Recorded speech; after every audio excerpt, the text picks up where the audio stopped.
Now that we have seen the algorithm and pseudocode that is behind selection sorting algorithm, let's try implementing the same using Python. Okay, for that, inside this sorting folder that I have created, I'm creating a new file called selection sort.py. Inside this, let me define a class selection sort.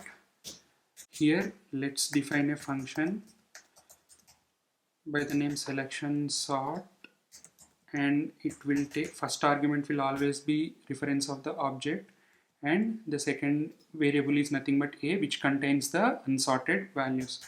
As part of the pseudocode that we have written, what we have done, we have to find the appropriate value for each and every index or each and every position in the array, right? For that, what I will do is I'll simply be running a loop.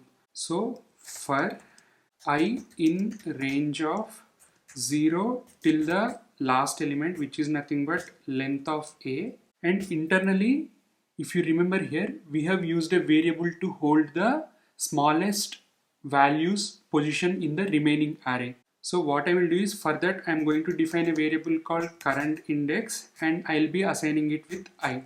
Okay, as part of the next step, we should find for the appropriate value in the unsorted part of the array, and we should use that value for filling at an index I, right? For that, what we will do, we will simply be running another loop by the variable j.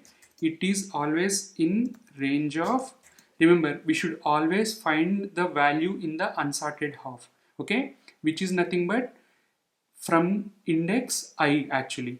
But we already have the variable reference of index I. Even if we compare the value at the same position, it doesn't make any sense. But make sure that you're not comparing any values from the sorted half. Okay, you should always try to find the appropriate value in the unsorted half, unsorted part of the array. So it should always start from I plus 1, and it should go till the very last value in the array, which is nothing but length of the array. Okay, now what we will do, if the value at jth index is smaller than the value at current index, then the value at j could be the appropriate value that can go into the index I, right? So what we will do for that, we will simply be comparing array of current index value is greater than array of the value at index j. If this is the case, we will simply be updating the current index with j. Okay, once we complete this inner for loop, we will have the next smallest value position in the variable current index. So all we have to do is, we will have to swap the values of the variables which are at position I and current index. For that, what we will do, we will simply be coming out of this for loop.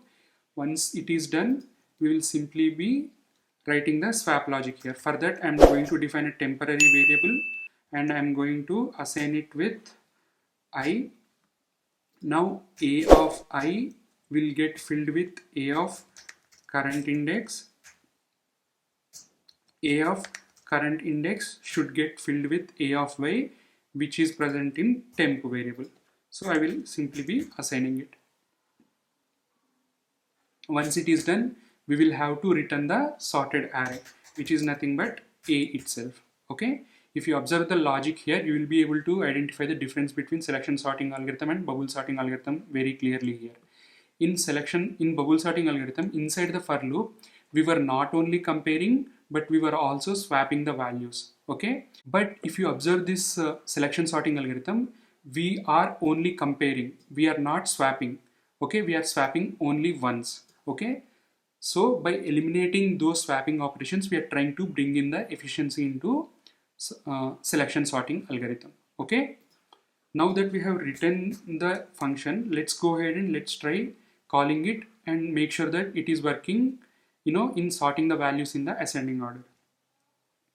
Let me define object, let's say ss equal to selection sort, and let's say ss dot selection sort, and it will take unsorted array, right? Let's say I want to sort 1 minus 10 minus 4 minus 20 11 3. These are the values I want to sort in a ascending order, and it is returning a sorted array in the end, right? So let's say I want to take this sorted array into the variable sorted array. Okay, just to make sure it is sorting the values, let's try printing it. Let's say print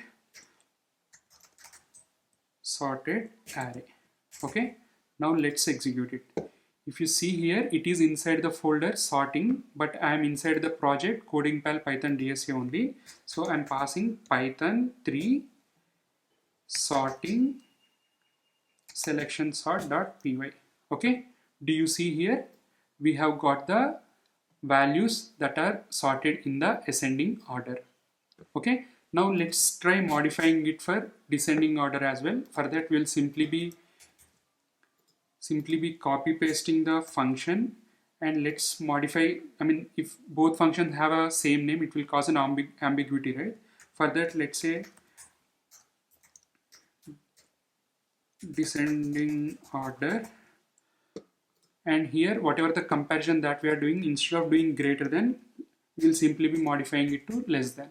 Okay, just to make sure, let's call this function and see if it is actually sorting the values in the descending order.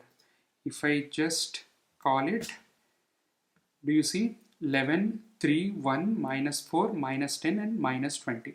Okay, this is how the selection sorting algorithm is actually implemented using Python. Okay, I hope you are also able to implement it. If not, I'll put the relevant problem in the description. Otherwise, you can also reach out to me. I'll guide you through it anyway. Okay, thanks for watching. I'll see you in the next one.